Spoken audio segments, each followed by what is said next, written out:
Hello friends, नमस्कार friends. आज हम यहाँ पर एक्सरसाइज 31 को हल करेंगे।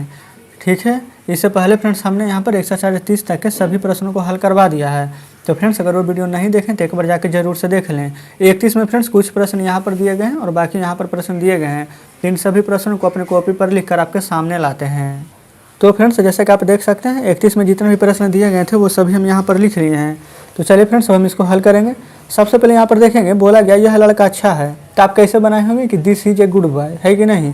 लेकिन ऐसे बनाए होंगे तो बिल्कुल ये वाला हमारा गलत हो जाएगा, क्योंकि फ्रेंड्स यहाँ पर आप देखिएगा तो यह लड़का एक साथ आपको नज़र आ रहा है कि नहीं। यह लड़का याद कीजिए, यहाँ पर पिछली वीडियो में जब हम बता रहे थे यह लड़का तो दिस बॉय, ये लड़के तो दिज बॉय, बे लड़के तो यहाँ पर दोज बॉयज, इस प्रकार से प्रश्न था कि नहीं। तो बिल्कुल था। तो सेम वही वाला कॉन्सेप्ट यहाँ लगेगा। जैसे यह लड़का है तो एक साथ लिखिए यह का दिस, लड़का का बॉय, यह लड़का दिस बॉय। अब यहाँ पर इज लिख देंगे, अच्छा है तो हो जाएगा गुड। आपको इस प्रकार से बनाना था। ठीक है, चलिए यहाँ पर यह लड़का अच्छा नहीं है तो यह लड़का तो पहले दिस बॉय, इज तो लगेगा ही। अब नहीं है तो देखिए हम क्या बताए थे कि 3 नंबर पर लगता है। ये हमारा पूरा एक सेंटेंस यहाँ तक, एक का दुआ, नहीं है तो नोट, अच्छा का तो गुड। क्लियर है यहाँ तक। चलिए आगे बढ़ेंगे। क्या यह लड़का अच्छा है। तब यहाँ पर क्या करना है, क्या है तो बस ई वाला इज को बाहर निकाल देना, इज दिस बॉय, यहाँ पर अच्छा का गुड।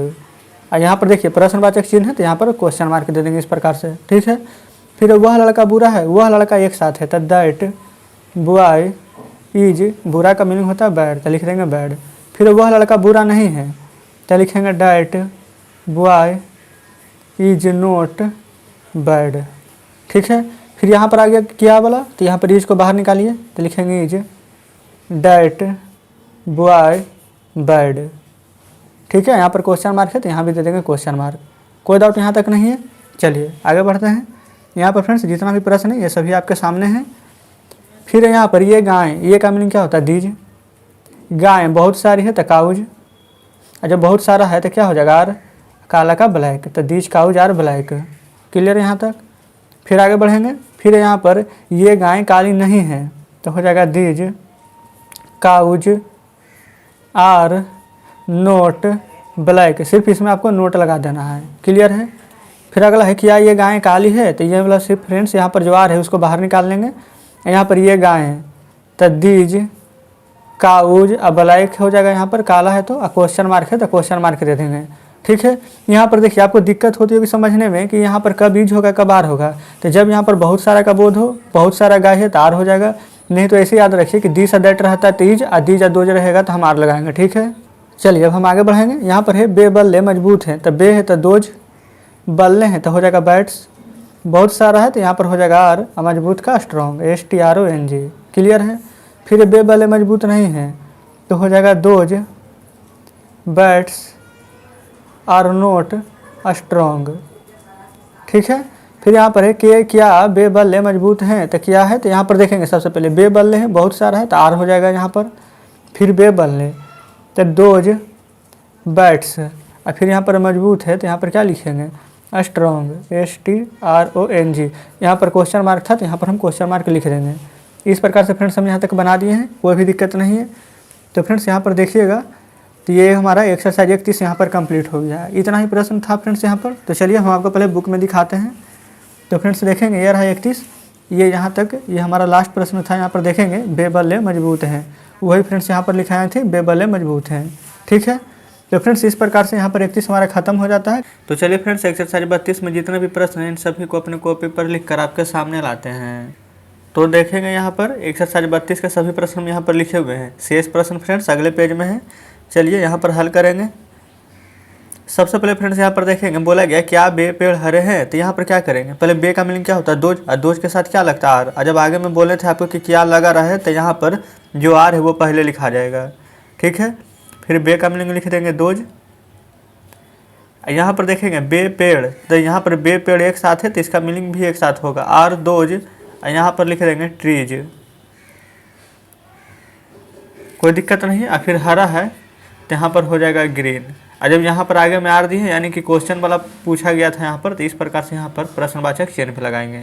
चलिए अब आते हैं यहाँ पर नेक्स्ट प्रश्न पर। फिर यहाँ पर देखेंगे है अगला, बे पेड़ हरे नहीं है, बे पेड़ एक साथ है तो यहाँ पर लिखेंगे दोज ट्रीज और उसके बाद में बहुत सारा है तो यहाँ जो है यहाँ पर आर नहीं है तो नोट ग्रीन हरा। क्लियर है, यहाँ पर सिर्फ फुल स्टॉप देंगे, क्वेश्चन मार्क नहीं पड़ेगा। यहाँ पर फिर से देखेंगे, अभी हम ट्रीज बोले थे लेकिन ट्री लिखे, यहाँ पर पहले ट्रीज कर देते हैं। चलिए अब यहाँ पर अगले प्रश्न पर आते हैं। नेक्स्ट प्रश्न है हमारा यहाँ पर, बे पेड़ हरे हैं तो बे पेड़ तो एक साथ है तो हो जाएगा यहाँ पर दोज ट्रीज, हरे हैं तार ग्रीन। क्लियर है। चलिए अगला देखेंगे, क्या यह टोपी लाल है? यह टोपी यानी कि दिस है तो दिस के साथ तीज लगता है, तो क्या वाला है प्रश्न, तो यहाँ पर प्लीज लिखेंगे यह टोपी एक साथ है तो हो जाएगा दिस कैप, लाल है तो हो जाएगा रेड, क्वेश्चन मार्क दे देंगे। ठीक है। फिर यह टोपी लाल नहीं है, यह टोपी तो हो जाएगा दिस कैप एक साथ, लाल नहीं है तो इज नोट रेड कर देंगे, इज नोट रेड, यहाँ पर फुल स्टॉप। तो फ्रेंड्स इस प्रकार से एक्सरसाइज 32 में यही प्रश्न थे। अभी हम 4-5 को जो भी प्रश्न बनाए हैं, अब चलिए नेक्स्ट पेज पर चलते हैं। ये फ्रेंड्स यहाँ पर आगे वाला प्रश्न है। चलिए यहाँ पर बोला गया है यह टोपी लाल है तो यह टोपी एक साथ है तो लिख देंगे यहाँ पर दिस कैप, और उसके बाद में लाल है तो इज रेड। क्लियर यहाँ तक फ्रेंड्स, कोई भी डाउट नहीं है। अगला है क्या ये बल्ब है, तो ये का मतलब है दीज, तो दीज बहुत सारा हो जाएगा तो इसके साथ क्या लगेगा आर, तो पहले लिखेंगे आर दीज, और उसके बाद में बल्ब का मीनिंग लिख देंगे बल्ब, क्वेश्चन मार्क है तो क्वेश्चन मार्क दे दीजिएगा। ये बल्ब नहीं है तो दीज, यहाँ पर लिखेंगे दीज। देखिए ये बल्ब एक साथ नहीं है यहाँ पर, ठीक है, तो हो जाएगा दीज आर नोट बल्ब। यहाँ तक कोई भी दिक्कत नहीं है। लेकिन फ्रेंड्स यहाँ पर एक दिक्कत क्या है कि यहाँ पर बल्ब बोला गया है, ये यहाँ पर भी ये बहुत सारा का बात किया गया है, और जब भी यहाँ पर कोई भी चीज़ मतलब कि बहुत सारा का बात किया रहे, कहीं पर भी रहे, अगर बहुत सारा रहेगा तो यहाँ पर अपने आप एस लगा दीजिएगा। एस का मतलब है कि बहुवचन है, एक से ज़्यादा है। ठीक है। अगला है ये बल्ब हैं, तो यहाँ पर भी लिखेंगे दीज आर बल्ब्स। ठीक है। फिर क्या यह नारंगी है, तो यहाँ पर ईज आगे हो जाएगा क्योंकि यहाँ पर दिस लगने वाला है। ये फ्रेंड्स यह का मीनिंग दिस ही होता है, तीज दिस। यहाँ पर नारंगी का मीनिंग होता है ऑरेंज, क्वेश्चन मार्क। तो ये क्या सही है, तो बिल्कुल सही नहीं है, क्योंकि यहाँ पर आपको क्या बताए थे कि अगर ये या जो भोवल रहे तो यहाँ पर एन लगता है। ठीक है। अभी यह नारंगी नहीं है तो लिखेंगे this is note N orange. ठीक है। यह नारंगी है तो दिस इज एन ऑरेंज। यहाँ पर फ्रेंड्स एक हमारा छुपा हुआ रहता है। ठीक है। तो इसलिए हम यहाँ पर ए लगाते हैं। अगर यहाँ पर जैसे कि भोवल नहीं रहता तो उसके जगह कोई और चीज़ रहता तो हम क्या ये लगाते, क्या वह स्याही है, तो यहाँ पर ईज आगे हो जाएगा, और वह का यहाँ पर मीनिंग डायरेक्ट हो जाएगा, और स्याही का इंक हो जाएगा। क्लियर है। क्वेश्चन मार्क दे दीजिएगा यहाँ पर। अगर नहीं पता चलता है आपको कि क्वेश्चन मार्क किस में देंगे, तो सीधा याद रखिएगा कि हिंदी में जिसमें क्वेश्चन मार्क है उसमें अंग्रेजी में भी क्वेश्चन मार्क पड़ेगा। ठीक है। चलिए अगला है वह स्याही नहीं है, वह स्याही नहीं है तो पहले यहाँ पर लिखिएगा डाइट, फिर इज, फिर नोट, और स्याही का मीनिंग इंक। ठीक है। फिर वह स्याही है तो हो जाएगा हमारा डाइट इज इंक। ये तो बहुत ही सिंपल है। अगला है क्या यह मोती है, तो यहाँ पर लिखेंगे इज, क्योंकि यहाँ पर क्वेश्चन पूछा गया है, और दिस मोती का मीनिंग होता है पियर्ल, PEARL, और क्वेश्चन मार्क दे दीजिएगा। यह मोती नहीं है तो लिखेंगे दिस इज नोट पियर्ल। ठीक है। यह मोती है तो यहाँ पर नोट सिर्फ नहीं लगाना है आपको, तो लिखेंगे दिस इज पियर्ल। क्लियर है। तो चलिए फ्रेंड्स अब हम आपके सामने बुक लाते हैं। तो यहाँ पर देखिएगा एक्सरसाइज 32 फ्रेंड्स आपके सामने है। इसमें जितने भी प्रश्न थे इन सभी प्रश्नों का हमने हल करा दिया है। उम्मीद करते हैं फ्रेंड्स वीडियो अच्छी लगी होगी। वीडियो अगर अच्छी लगी हो तो वीडियो को लाइक और चैनल को सब्सक्राइब जरूर से करें। तो चलिए एक्सरसाइज 33 में जितने भी प्रश्न दिए गए हैं इन सभी प्रश्नों को अपने कॉपी पर लिख कर आपके सामने लाते हैं। तो फ्रेंड्स यहाँ पर आप देख सकते हैं एक्सरसाइज 33 यहाँ पर आपके सामने हम लिखे हैं। चलिए सबसे पहले यहाँ पर देखेंगे, बोला गया है दिस इज ए पियर्ल, तो दिस का मतलब यह होता है। फिर उसके बाद में देखेंगे है तो सबसे लास्ट में लिखाएगा, फिर एक का लिखेंगे मीनिंग। ठीक है। और फिर पियर्ल मतलब मोती होता है, आइज मतलब है, तो लिखेंगे यहाँ पर यह एक मोती है। क्लियर है। अब तो फ्रेंड्स इतना ट्रांसलेशन बनाते बनाते आपका कॉन्सेप्ट एकदम पूरा बिल्कुल क्लियर हो जाना चाहिए। अब आपको यहाँ पर दिक्कत नहीं होनी चाहिए। चलिए अगला देखेंगे, यहाँ पर नोट लग गया है तो सिर्फ यहाँ पर नहीं लगा देंगे, यह एक मोती नहीं है। ठीक है। अगर आप यहाँ पर चाहें तो एक नहीं भी लिख सकते हैं, ठीक है। यह मोती है, यह मोती नहीं अभी लिखेंगे तो यहाँ पर कोई भी दिक्कत नहीं होने वाला है, दोनों सही है। जैसे यहाँ पर है इज दिस ए पर्ल, तो यहाँ पर आप डायरेक्ट लिख सकते हैं क्या यह मोती है, क्वेश्चन मार्क, ये बिल्कुल सही होने वाला है हमारा, ठीक है, क्योंकि यहाँ पर एक छुपा हुआ है। क्लियर है। फिर है डैट इज इंक, तो वह स्याही है, ये तो बहुत ही सिंपल है। अगला है डैट इज नोट इंक, तो हो जाएगा वह स्याही नहीं है, ठीक है यहाँ तक।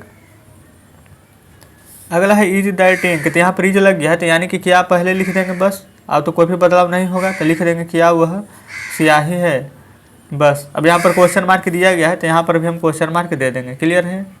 अगला है हमारा यहाँ पर दिस इज एन ऑरेंज, तो यहाँ पर देखिए लिखेंगे यह एक नारंगी है। अब यहाँ पर देखिए एक बात और है, आप यहाँ पर भी एक नहीं भी लिख सकते थे, मतलब एक होता है तो एक लिखे हैं, एक नहीं भी लिखते तब भी हमारा ये सही रहता है, क्योंकि फ्रेंड्स यहाँ पर हिंदी में लिखने का मतलब है कि यहाँ पर एक छुपा हुआ रहेगा। जैसे अगर डायरेक्ट लिखते हैं कि क्या यह नारंगी, तो वो भी हमारा बिल्कुल सही रहता है। जैसे कि हम यहाँ पर आगे वाले प्रश्न में आपको बताते हैं, जैसे यहाँ पर this is note N orange, तो यहाँ पर आप लिख सकते हैं कि यह नारंगी नहीं है, ये भी आपका 100% एकदम पूरा सही होने वाला है। आप यहाँ पर एक नहीं भी लिखें फिर भी ये हमारा सही हो जाएगा, ठीक है। चलिए अगला देखते हैं। यहाँ पर है इज दिस एन ऑरेंज, तो यहाँ पर आगे बस क्या लगा देंगे, क्या यह नारंगी है, ये भी हमारा बिल्कुल सही होगा। बस यहाँ पर क्वेश्चन मार्क का आप ध्यान देंगे, यहाँ पर क्वेश्चन पूछा गया तो क्वेश्चन मार्क दीजिएगा, ठीक है। फिर अगला है दीज आर बल्ब्स, तो यहाँ पर लिखेंगे ये बल्ब है, यहाँ पर बल्ब ही होगा, ये नहीं कि ये बल्बे हैं कर दीजिएगा कि यहाँ पर एस लगा हुआ है तो हम भी यहाँ पर बल्बे कर देते, नहीं तो ऐसा गलत हो जाएगा। अगला है दीज आर नोट बल्ब्स, तो लिखेंगे ये बल्ब नहीं है। अगला है आर दीज बल्ब्स, तो यहाँ पर हो जाएगा क्या ये बल्ब हैं, यही यहाँ पर दीज का जगह दो रहता तो हम यहाँ पर सभी में बे कर देते हैं। This cap is red, this cap एक साथ है तो लिखेंगे यह टोपी लाल है, ठीक है। अगला है this cap is note red, तो बस यहाँ पर कर देना है यह टोपी लाल नहीं है, ठीक है। और फ्रेंड्स यहाँ पर नेक्स्ट पेज में बाकी प्रश्न को लिखे हुए, तो चलिए आते हैं नेक्स्ट पेज पर। ये फ्रेंड्स यहाँ पर है शेष प्रश्न जो बच गए थे, चलिए इसको भी हल करेंगे। यहाँ पर बोला गया है इज दिस कैप रेड, यहाँ पर यानी कि फ्रेंड्स यहाँ पर इज दिया गया है तो यहाँ पर पहले तो क्या लगाएंगे, ठीक है, दिस कैप यानी कि एक साथ है तो लिखेंगे यह टोपी, और फिर रेड मतलब कि लाल है। तो फ्रेंड्स इस प्रकार से हमारा ये भी प्रश्न हल हो जाता है। क्लियर है। यहाँ पर हम है लिखे हैं, आपको फ्रेंड्स दिख नहीं रहा, हम लास्ट में दिखा देंगे। यहाँ पर दो ट्रीज आर ग्रीन यानी कि बे पेड़ हरे हैं, ठीक है, तो लिखेंगे बे पेड़ हरे हैं। क्लियर है। यहाँ पर सिर्फ नोट लग गया है तो बस यहाँ पर भी हम नहीं लगा देंगे, लिख देंगे बे पेड़ हरे नहीं है, कोई दिक्कत नहीं है। यहाँ पर है आर दोज ट्रीज ग्रीन, तो यहाँ पर लिखेंगे क्या बे पेड़ हरे हैं, बस अब कोई भी बदलाव नहीं आएगा, क्वेश्चन मार्क दे दीजिएगा। तो फ्रेंड्स यहाँ पर देख लेंगे जो जो यहाँ पर कट रहा था स्क्रीन पर वो सभी हम यहाँ पर आपको दिखा दिए। क्लियर है। तो फ्रेंड्स इस प्रकार से यहाँ पर आज हमारा ये भी चैप्टर हल हो जाता है। तो चलिए अब आपके सामने बुक लाते हैं। तो फ्रेंड्स देखेंगे ये रहा एक्सरसाइज 33 जो कि हम यहाँ पर सभी प्रश्नों को आपको बता दिए हैं। उम्मीद करते हैं कि अभी वीडियो फ्रेंड्स आपको अच्छी लगी होगी। कहीं पर कोई प्रश्न समझ में नहीं आता तो कमेंट बॉक्स में ज़रूर से बताइए। और फ्रेंड्स अगर आपके घर में कोई छोटे भाई बहन हो या फिर कोई मित्र हो तो उनके साथ ही वीडियो को शेयर जरूर से कीजिएगा। आज हम फ्रेंड्स यहाँ पर एक्सरसाइज 34 को हल करने वाले हैं। यहाँ पर आप देखेंगे तो बोला गया है कि choose and fill up the blanks with suitable words, यानी कि फ्रेंड्स यहाँ पर हिज भराएगा कि आर भराएगा, फिर यहाँ पर है ट्री भराएगा कि ट्रीज भराएगा। इन सभी प्रश्नों को हम समझने वाले हैं। तो हम इन जितने भी प्रश्न दिए गए इन सभी को अपने कॉपी पर लिखकर आपके सामने लाते हैं। तो फ्रेंड्स जैसे कि आप देख सकते हैं ये रहा एक्सरसाइज 34। इसमें फ्रेंड्स टोटल 6 ही प्रश्न दिए गए थे तो वो हम यहाँ पर लिख लिए। तो चलिए यहाँ पर बोला गया है दिस सोहन, तो फ्रेंड्स दिस सोहन है तो यहाँ पर इज लगाया कि यार, तो आपको कुछ नहीं देखना है कि यहाँ पर क्या है, तो दिस है। और दिस के साथ हमेशा क्या लगता है सिंगुलर, तो सिंगुलर क्या इज, जिससे कि एक वचन का बोध होता है। आर लगाएंगे तो उससे बहुत सारे का बोध होता है तो यहाँ पर इज हो जाएगा। यहाँ पर दीज, देखिए दिस था तो इज, दीज था तो आर लगाएंगे, बहुत सारा का बोध हो रहा है तो यहाँ पर लिखिएगा आर। क्लियर है।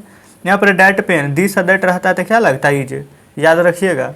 और उसके अलावा दीज या दोज रहेगा तो आर लगाएंगे, जैसे कि यहाँ पर क्या है दीज। तो यहाँ पर देखिए आप सोचेंगे कि यहाँ पर तो आर लगा दिया गया है तब क्या लगाएंगे, तो यहाँ पर ट्री क्या है सिंगुलर और ट्रीज क्या है प्लूरल, यानी कि बहुत सारा का बोध हो रहा है। और दीज कहने का मतलब क्या होता है कि जिससे बहुत सारा का ही बोध हो, तो बहुत सारा वाला ट्री तो नहीं होगा, ट्री मतलब एक पेड़ और ट्रीज मतलब बहुत सारे पेड़, तो यहाँ पर क्या लिखिएगा ट्रीज। क्लियर है। चलिए यहाँ पर भी टिक मार देते हैं कि इसमें यहाँ पर इज लिखे हैं, इसमें यहाँ पर आर लिखे हैं, इसमें यहाँ पर इज लिखे हैं, इसमें यहाँ पर ट्रीज लिखे हैं। क्लियर है। यहाँ पर is this orange, A orange, यहाँ पर फ्रेंड्स आपको कट रहा होगा लेकिन हम बोल रहे हैं यहाँ पर है एन ऑरेंज। तो दिस इज, यहाँ पर देखिए सर पहले ऑरेंज हम लिख देते हैं ताकि यहाँ पर आपको ज़्यादा कन्फ्यूजन ना हो। अब यहाँ पर ए लगाइएगा कि एन लगाइएगा कि कुछ नहीं लगेगा, ये बताइए। तो यहाँ पर आप कहेंगे कि यहाँ पर तो दिस है, यानी कि दिस कहने का मतलब कि सिंगुलर का बोध हो रहा है। यहाँ पर इज भी लगा हुआ है तो ऑरेंज है, यहाँ पर वो वोवेल है तो यहाँ पर क्या लगेगा, तो आप कहेंगे बिल्कुल एन लगेगा। ये फ्रेंड्स आपको हम बता दिए थे। चलिए अब यहाँ पर एफ में देखेंगे बोला गया है इज दैट। अब यहाँ काऊ होगा कि ये काऊ होगा कि एन काऊ होगा। यहाँ पर फ्रेंड्स एन काऊ लिखा हुआ है तो पहले हम काऊ लिख देते हैं। ठीक है। तो इसका हिंदी भी करेंगे इज दैट काऊ, यानी कि क्या वह गाय है। इसका कहने का मतलब क्या है कि क्या वह एक गाय है। तो आप नहीं कि फ्रेंड्स यहाँ पर काऊ के साथ कुछ तो जरूर लगेगा। तो बताइए एन पहले लगेगा, ये बताइए। तो यहाँ पर वोवेल तो है नहीं सी, ये तो कॉन्सोनेंट है। तो ए या ओ यू तो नहीं है, तो यहाँ पर एन नहीं लगेगा। तो क्या बच गया है ए, तो यहाँ पर आप ए लगा दीजिएगा। तो फ्रेंड्स इस प्रकार से 34 हमारा पूरा हल हो जाता है। यहाँ पर टिक मार देते हैं एन ऑरेंज में और यहाँ पर ए काऊ में। क्लियर है। तो चलिए फ्रेंड्स एक्सरसाइज 35 में जितने भी प्रश्न दिए गए हैं इन सभी को अपने कॉपी पर लिख कर आपके सामने लाते हैं। तो फ्रेंड्स जैसे कि आप देख सकते हैं हमने एक्सरसाइज 35 में जितने भी प्रश्न दिए गए थे इन सभी को यहाँ पर लिख लिए हैं। तो चलिए फ्रेंड्स एक एक करके इन सभी प्रश्नों को हल करेंगे। सबसे पहले यहाँ पर मैं खुश हूँ, तो मैं का मीनिंग क्या होता है, तो आप कहेंगे आई। अच्छा, इससे पहले जितने भी हम चीज़ पढ़े थे तो उसमें क्या लग रहा था, इज लग रहा था, आर लग रहा था, लेकिन यहाँ पर एम कहीं भी नहीं लगा। लेकिन अब हम यहाँ पर आपको बता दें कि जहाँ जहाँ आपको आई यहाँ पर दिख जाए उसके साथ यहाँ पर हमेशा एम का प्रयोग होता है। ठीक है। या फिर आप ऐसे भी याद रख सकते हैं कि हूँ का मीनिंग एम होता है। क्लियर है। तो यहाँ पर लिखेंगे आई एम, और खुश का मीनिंग होता है हैप्पी। कल फ्रेंड्स आपको बोले थे कि जितने भी मीनिंग नीचे दिए गए हैं एक्सरसाइज 35 में उन सभी मीनिंग को याद कर लीजिएगा। तो उम्मीद करते हैं कि मीनिंग आप याद करके आए होंगे। अगर मीनिंग याद है तो यहाँ पर आपको ज़्यादा दिक्कत नहीं होने वाली है। चलिए अगला देखेंगे। यहाँ पर है मैं तैयार हूँ, तो मैं का मीनिंग हो जाएगा आई।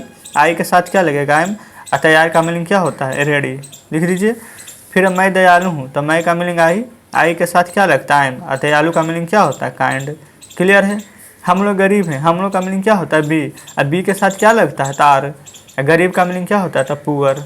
ठीक है, फुल स्टॉप। अच्छा, यहाँ पर बहुत सारे भाई को कन्फ्यूजन होगा कि यहाँ पर आर क्यों लगा दिए हैं, यहाँ पर है तो यहाँ पर तो ईज होना चाहिए। लेकिन एक बात आपको बता दें कि आपका कहना भी सही है कि है का मीनिंग ईज होता है, लेकिन फ्रेंड्स जैसे कि आई के साथ एम लगता है, दिस के साथ ईज लगता है, उसी प्रकार से बी के साथ आर लगता है। आप ऐसे भी समझेंगे कि यहाँ पर प्लूरल का बात किया गया, हम लोग गरीब हैं। यहाँ पर एक व्यक्ति का अगर बात होता है कि यह गरीब है वह गरीब है तो दिस के साथ ईज ही लगाते हैं, लेकिन हम लोग गरीब हैं, एक से ज़्यादा का बोध हो रहा है। तो जब एक से ज़्यादा का बोध हो रहा है तो यहाँ पर ईज तो नहीं लगाएंगे, इसलिए हम यहाँ पर आर लगाए हैं। क्लियर यहाँ तक। तो चलिए अब हम बढ़ते हैं नेक्स्ट प्रश्न पर। यहाँ पर हम लोग बीमार हैं, देखिए यहाँ पर भी बहुत सारा का बात हो रहा है। तो बी आर इल, बीमार का मीनिंग इल होता है। हम लोग ईमानदार हैं, हम सभी ईमानदार हैं, तो बी आर ईमानदार का मीनिंग होता है ऑनेस्ट, तो यहाँ पर ऑनेस्ट लिख देंगे। ठीक है। यहाँ पर तुम उदास हो, तुम उदास हो का मतलब यू, यू के साथ भी आर लगता है, तो यहाँ पर लगाइएगा आर। उदास का मीनिंग होता है सैड। ठीक है। फिर तुम स्वस्थ हो, तो तुम का मीनिंग यू, यू के साथ हर, और स्वस्थ का मीनिंग होता है हेल्दी, HEALTHY। क्लियर है। चलिए फ्रेंड्स यहाँ पर आगे देखेंगे। यहाँ पर है तुम धनी हो, तो तुम का हो जाएगा यू, यू के साथ हार। धनी कहने का मतलब कि अमीर हो। ठीक है। इसका मीनिंग रिच होता है, यू आर रिच। आप ईमानदार हैं, तो यू आर, ईमानदार का मीनिंग ऑनेस्ट, तो इस प्रकार से ऑनेस्ट लिख लीजिएगा। फिर आप दयालु हैं, तो यू आर, दयालु का मीनिंग क्या होता है काइंड, काइंड लिख देंगे। फिर आप धनी हैं, तो यू आर, धनी का मीनिंग क्या होता है रिच। जैसे फ्रेंड्स हम यहाँ पर स्पीड में बना रहे हैं, ठीक इसी प्रकार से आपको भी यहाँ पर घर पर बनाना होगा। तुम लोग गरीब हो, तो तुम लोग का यू, यू के साथ लगाइएगा आर, गरीब का मीनिंग क्या होता है पुअर। ठीक है। फिर तुम लोग बीमार हो, तो तुम लोग का मीनिंग यू, यू के साथ हार, बीमार का इल। चलिए फ्रेंड्स अब हम नेक्स्ट पेज में यहाँ पर और भी प्रश्न लिखे हुए हैं, अब उसको हल करेंगे। तो फ्रेंड्स देखिएगा यहाँ पर ये 3 प्रश्न शेष बचे हुए थे, तो चलिए इसको हल कर लेते हैं। यहाँ पर बोला गया तुम लोग तैयार हो, तो तुम लोग का मीनिंग यू, यू के साथ लगाइएगा पार, और तैयार का मीनिंग होता है रेडी। बस आपको मीनिंग सिर्फ याद रखना, ट्रांसलेशन खुद ब खुद बन जाएगा। आप लोग स्वस्थ हैं, आप लोग का भी मीनिंग होता है यू, यू के साथ लगता है यार, और स्वस्थ का मीनिंग होता है हेल्दी, तो यहाँ पर हेल्दी लिख देंगे। क्लियर है। आप लोग दयालु हैं, तो आप लोग का मीनिंग होता है यू, यू के साथ लगता है यार, और दयालु का मीनिंग होता है कांड। तो इस प्रकार से फ्रेंड्स ये भी चैप्टर हमारा हल हो जाता है। तो चलिए अब हम आपके सामने बुक लाते हैं। तो फ्रेंड्स जैसे कि आप देख सकते हैं ये बुक आपके सामने है। ये फ्रेंड्स मैं खुश हूँ, ये यहाँ पर से शुरू किए थे, और यहाँ पर लास्ट आप देखेंगे तो ये वाला था आप लोग दयालु हैं। ये फ्रेंड्स आपको कल बोले थे कि मीनिंग याद कर लीजिएगा, तो जो यहाँ पर मीनिंग याद करके आए होंगे उनसे तो बहुत ही आराम से बन गया होगा, और जो नहीं याद किए होंगे उनको हो सकता है कि थोड़ा सा दिक्कत हुआ होगा। तो चलिए यहाँ पर चिंता वाली बात नहीं है, मीनिंग याद कर लीजिएगा। कल हम 36 को हल करवाएंगे फ्रेंड्स, तो उसका भी नीचे मीनिंग दिया गया है, तो आप ये सब जरूर से याद कर लेंगे। ठीक है, तो चलिए फ्रेंड्स, अगर कुछ कहना होगा तो कमेंट बॉक्स में जरूर से बताइएगा। वीडियो अच्छी लगी हो तो वीडियो को लाइक और चैनल को सब्सक्राइब जरूर से कर दीजिएगा। तो ठीक है फ्रेंड्स, मिलते हैं अब आपसे कल नेक्स्ट वीडियो में नेक्स्ट चैप्टर के साथ।